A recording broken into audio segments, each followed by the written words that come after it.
one of my students a couple years ago back in San Francisco, Ala was her name.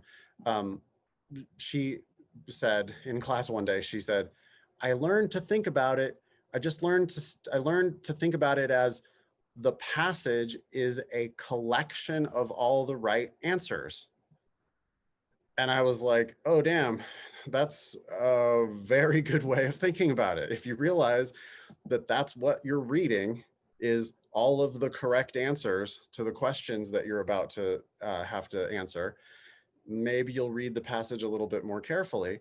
And then when you're doing the questions themselves, you need to remember, okay, this is basically a top-down exercise where the wrong answers are going to be new information, different, or extra.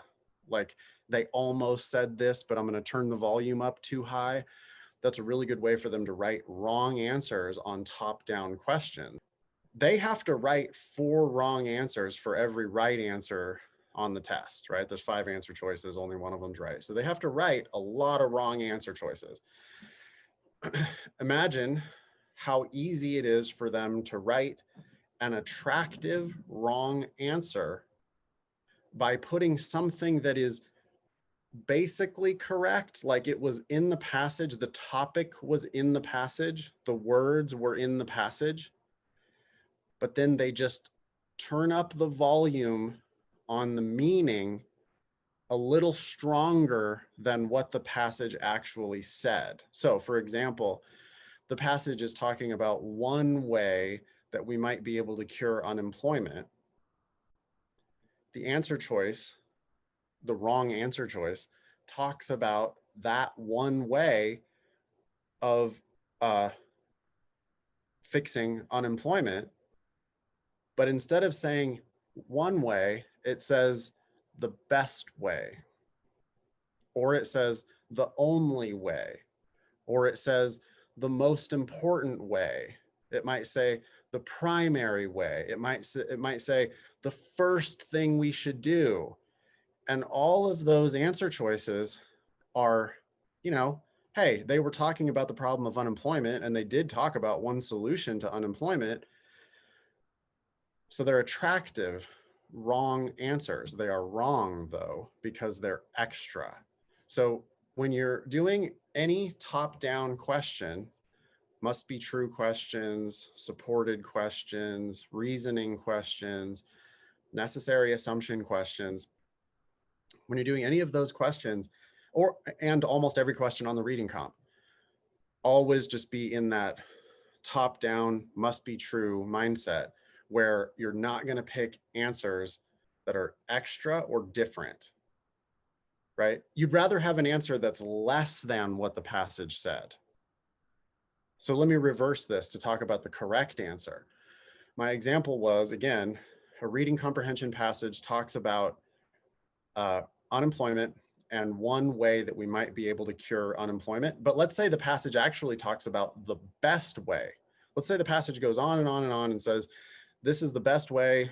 This is the only way. We must do this right now. If the passage was that strong, then it would actually support a strong answer, but it will also support a weaker answer. Something like, it might be one possible cure for unemployment, or it might, you know, maybe not hurt unemployment if we did this plan. And so no, the passage clearly said this is the best only way. Well, then the answer could say, yeah, this is one way that might have some small effect, something like that.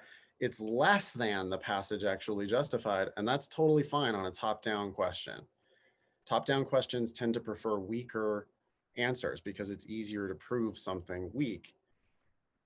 On the other hand, again, just contrasting the difference between top-down and bottom-up, on a bottom-up question, like a strengthened question, you know, which one of the following, if true, would most strongly support the author's contention that this would be a good cure for unemployment?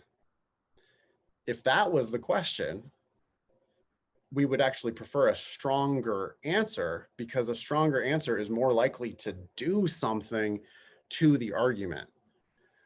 So that's why question types really matter, is the difference between top down and bottom up. They will ask you on the reading comp a strengthen question here or there, or a weaken question from time to time on the reading comp. But the vast majority of reading comp questions are just top down, evidence-based, must be true-ish types of questions.